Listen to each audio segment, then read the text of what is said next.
Oi pessoal, aqui é a Thay do canal Storytime e no vídeo de hoje eu queria comentar um pouquinho para vocês sobre pós-graduação, sobre processo de inscrição, sobre editais, sobre erros que eu sinto que eu cometi ali no mestrado e como que está sendo essa minha aventura para ir para um programa de doutorado. Lembrando que a minha área é Ciências Sociais Aplicadas à Administração, então dentro de administração você tem várias linhas de pesquisa, né? Então a minha é na parte de marketing e, enfim, né, gente? Então as coisas que eu vou falar pode ser mais específicas, assim, dessa área, né? Cada área tem as suas peculiaridades. Bom, gente, a primeira coisa é que eu fui direto da graduação para um programa de mestrado e eu entrei em contato com esse programa de mestrado através de uma indicação de uma professora, porque eu tinha feito iniciação científica, eu fiz por 3 anos e de forma voluntária, né? Porque eu trabalhava e estudava, eu não tinha como me dedicar integralmente para pesquisa, né? E aí uma professora me indicou, eu fui lá, entrei em contato, comecei a fazer o processo seletivo, fiz prova. E aí eu fui aprovada, sendo que eu estava no 7º semestre da faculdade, eu ainda ia começar o último semestre, então eu não tinha como pular essa etapa, né? Então, quando o programa avisou que eu tinha passado para eu mandar o diploma, eu assim, tipo, gente, peraí, eu não terminei a graduação, eu fui só de treineira, né? Mas isso já criou ali um vínculo, né? Eu conheci o programa, eu conheci os professores, então durante aquele semestre a minha inscrição ficou ali. Basicamente, então eu pulei, por assim dizer, etapas, né? Quando eu me formei, eu fui direto para a parte de banca, de entrevista, né? Então foi muito mais fácil e eu não me arrependo, gente, de ter feito isso. Eu acho que quando a gente termina a graduação é muito mais fácil a gente conseguir ir direto para um mestrado, para você conseguir bolsa, você ainda tá aquecido, sabe, você tá estudando e tudo mais. Então, assim, inclusive eu tenho vídeos aqui, parte 1, parte 2, onde eu falo um pouco mais a respeito, né, desse processo que eu passei, de como foi a entrevista, de como foi a experiência, tá? E o que eu sinto, tá? Depois que eu terminei o mestrado, por diversos motivos, gente, pessoais, profissionais, até mesmo acadêmicos, eu não segui direto pro doutorado, que era uma coisa que eu queria, só que naquele momento foi muito complicado, o meu orientador saiu do programa antes de eu terminar a minha pesquisa, ficou uma situação assim de tipo, meu Deus, e agora? Quem é que vai me orientar? O que eu vou fazer? Como é que eu vou defender a pesquisa? E aí eu fui morar, já estava nesse processo, né? Enfim, gente, foi muitas coisas, então assim, eu acabei optando por não seguir pro doutorado. E eu não acho isso ruim, porque aí eu fui dar aula, fui ter experiência em sala de aula, sabe? Passei em concursos, se eu não estivesse dando aula, eu talvez não tivesse passado, né? Então, assim, muitas coisas na minha vida mudaram pra partes boas, né? Mas é óbvio que assim, gente, agora que eu parei, pensei assim, não, acho que eu tô pronta pra ir pro doutorado, acho que já se passaram ali uns 4 anos, uns 3 anos e pouquinho, 4 anos, então assim, às vezes a gente fica com essa sensação de, não, mas eu tenho que me preparar mais, mas eu tenho que me... Cara, às vezes você só vai se preparar quando você estiver lá, né? Não é à toa que o doutorado, ele dura 4 anos, né? Que é pra você se preparar o suficiente pra ter o título de doutor. Só que qual é a desvantagem quando você fica tanto tempo fora da academia, né? E olha que eu ainda são só 4 anos, né? Tem gente que tá mais tempo fora. Qual que é o problema? Primeiro, que você perde o vínculo, né? Então antes você tinha contato com coordenadores, com professores, com pós-graduandos, você estava ali, né, estava indo nos congressos, você sabia quais eram os temas de pesquisa que estavam em alta, você estava atualizado no seu próprio tema, e aí o tempo passa, você perde esse vínculo, então você já não conhece mais as panelas, você já fica um pouco assim, sabe? Não totalmente fora, mas ainda assim, tipo, o mundo acadêmico continua ali naquela bolha e você tá fora, então você tem que entrar de novo. Não é tão simples assim, porque por mais que tenha os processos seletivos, os editais para você entrar, gente, vou ser bem sincera com vocês, né? Os orientadores e os programas de pesquisa, eles tendem a priorizar, número 1, alguém que já é da casa, então, tipo, um aluno de graduação ir direto pro mestrado, ou um aluno do mestrado que vai direto pro doutorado, mesmo que ele mude de programa, sabe? Mesmo que ele mude de instituição. Na hora que eles estão analisando ali os dados dos candidatos, eles pensam assim, essa pessoa já está seguindo essa veia acadêmica, ela já está aqui no pique, vou priorizar ela. Então eu já tô nessa desvantagem, né? Assim, como eu falei também, nessa questão de eu não ter contatos, então eu tenho que ir por outros meios, né? É muito difícil um programa querer aceitar um aluno que eles não conhecem. Então, assim, você tentar se inserir em grupos de pesquisa, que é o que eu fiz nesse momento. Eu estou num grupo de pesquisa da minha linha, né, que é consumo, é marketing, da PUC. Então eu entrei nesse grupo de pesquisa. Tem um outro grupo de pesquisa que eu tô cogitando entrar, mas eu vou com calma, né, porque grupos de pesquisa demandam tempo de leitura, de apresentação, de tudo mais. Então, assim, um grupo de pesquisa já tá bom, né, mas vamos ver. E qual que é a outra situação também? É essa questão de que você fica desatualizado até no seu próprio tema, né? A gente fala na pesquisa que a gente tem que estar atualizado pelo menos nos últimos 5 anos, né? E apesar de eu não estar tão desatualizada assim, eu vou ter que ler artigos novos, artigos recentes, eu vou ter que me atualizar até mesmo para criar um projeto de pesquisa para o doutorado, né? Que se fosse naquela época, pô, acabei de sair do mestrado, tô com a cabeça a mil, cheia de ideias, tá atualizando e tudo mais, já monto o projeto e vai pro doutorado. Agora eu tenho que parar e tentar fazer esses projetos aí.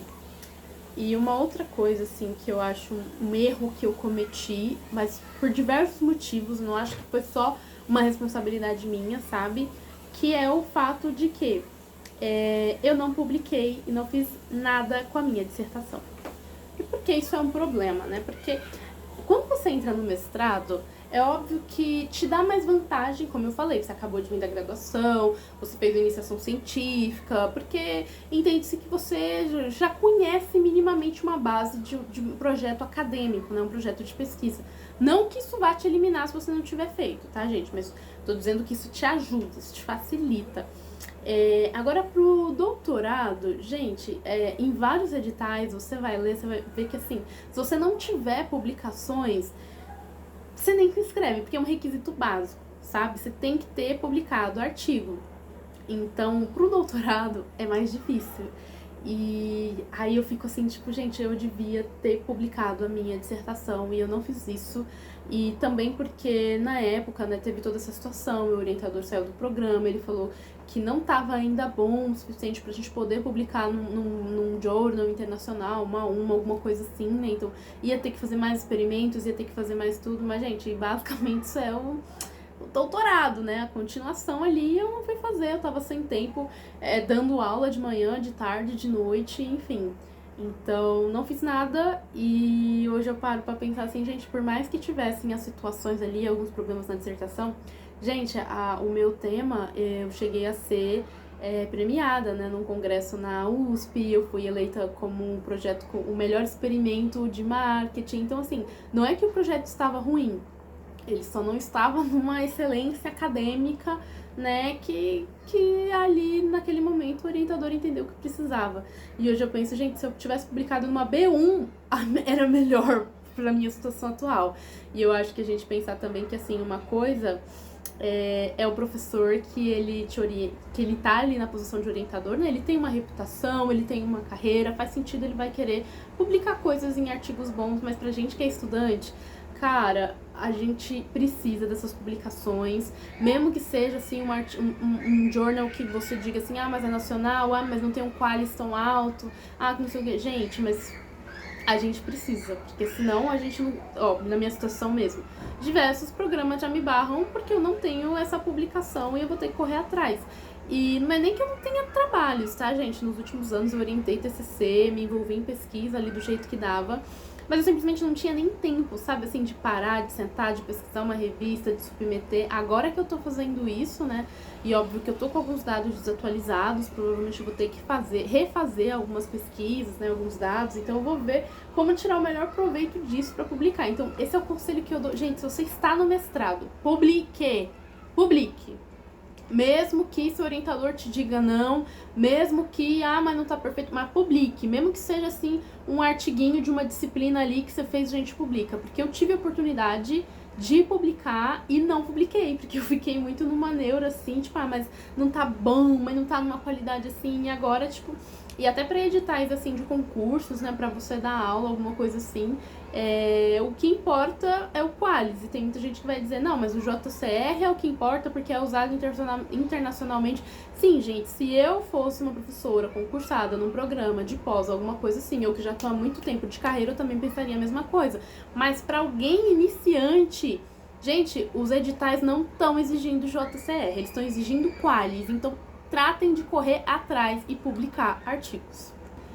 E uma outra questão também, gente, para você poder entrar no doutorado, além dessa questão, né, de você ter que ter publicações, precisa fazer o teste AMPAD, como eu falei, isso é uma exigência da minha área, né, então o AMPAD, ele é um teste que ele é realizado, eu acho que hoje em dia, a cada bimestre. Antes, eu lembro que quando eu estava na graduação, fui pesquisar, tinham menos datas, mas agora ele já funciona com mais frequência. Tem uma taxa que você tem que pagar para poder fazer esse teste, e não é que existe uma nota mínima que você precisa tirar. Mas quanto maior a sua nota, melhor a sua qualificação nos programas de pós-graduação.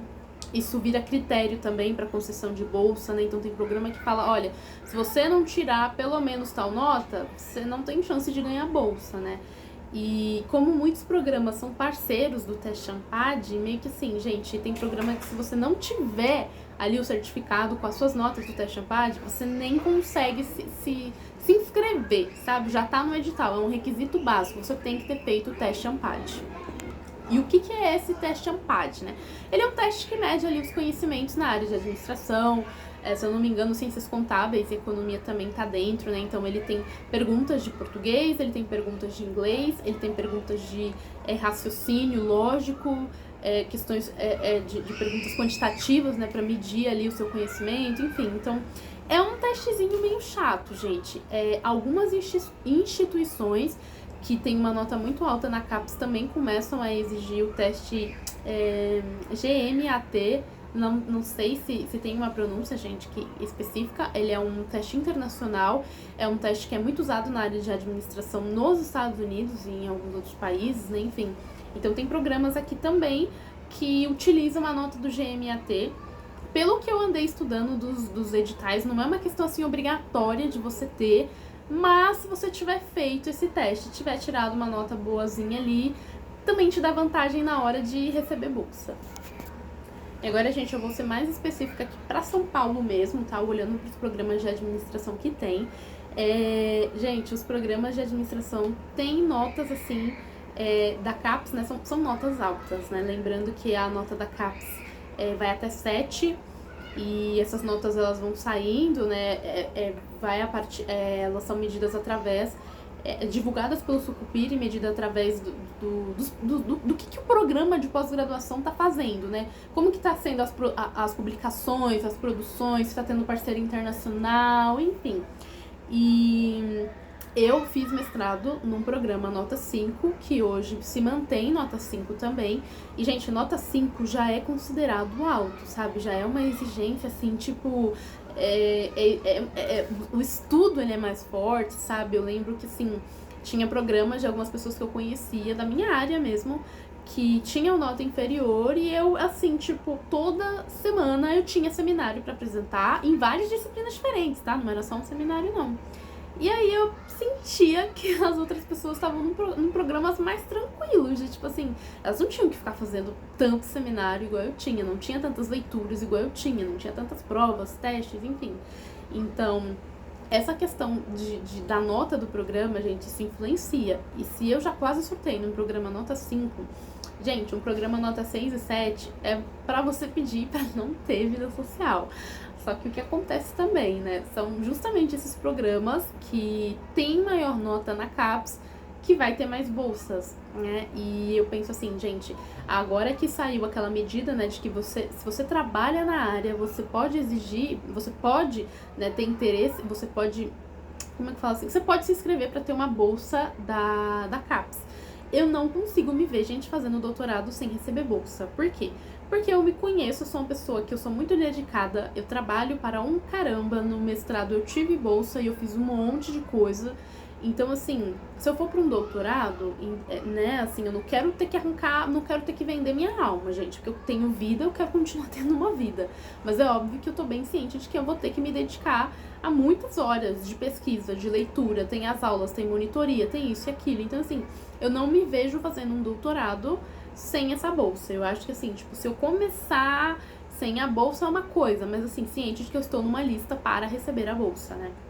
E é óbvio que mesmo que tenha mudado, porque antes a lei não te deixava receber bolsa e acumular cargo, mesmo que fosse uma função da sua área, né? E hoje em dia, gente, eu tô numa função que é da minha área, eu sou professora, eu tô dando aula, né? Então eu tenho essa noção também de que eu teria que diminuir minha carga horária e tudo mais, mas assim, não é como também se eu fosse deixar um cargo público, né, pra receber essa bolsa, mas eu vou precisar dela, né? Porque se eu vou reduzir o meu trabalho, eu vou ter menos salário. Então, assim, eu só vou ficar ali pra manter o vínculo, eu vou precisar da bolsa, enfim, né, pra fazer minhas coisas. Então, tem programas que eu já vi ali que, tipo, fica a critério do programa também, né? Apesar da lei permitir, fica a critério do programa.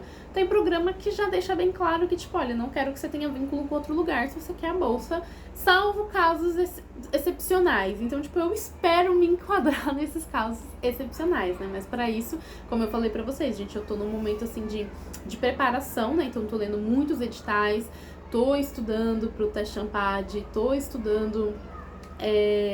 tô tentando publicar, né? Eu tenho várias pesquisas assim em mente, eu selecionei 5 pra começar, né? Pra vocês terem noção, gente. 5 pesquisas que estão prontas, mas óbvio, como eu falei, né? Tem coisa que já tem 1 ano, 2 anos, 3 anos, então talvez eu tenha que atualizar alguma coisa ou outra, né? Mas vamos de submissão. Que mais? Eu acho que é isso, gente. Eu fico pensando nessa questão, como eu falei pra vocês, aquele contrapeso, né? Eu preciso de bolsa, então eu preciso de um programa que tenha uma nota legal, mas eu também não quero, sabe, o meu couro arrancado em cima de um tronco, né? Ali num tronco. Então, assim, é complicado. Eu acho que, assim, eu tava até conversando com algumas amigas, né? De tipo, uma coisa é um programa que ele manteve a nota. Outra coisa é um programa que ele desceu a nota. Porque no programa que desceu a nota, ele vai querer voltar de novo pra nota que ele tava. Então ele vai te arrancar o couro também. Então, por exemplo, existe uma diferença muito grande entre um programa que era de 5 subiu pra 6, ou de 5 e manteve 5, e um programa que era 7 virou 6. Então, tipo assim, tem todas essas questões também, sabe? De você não só ir pela nota, mas ver assim, qual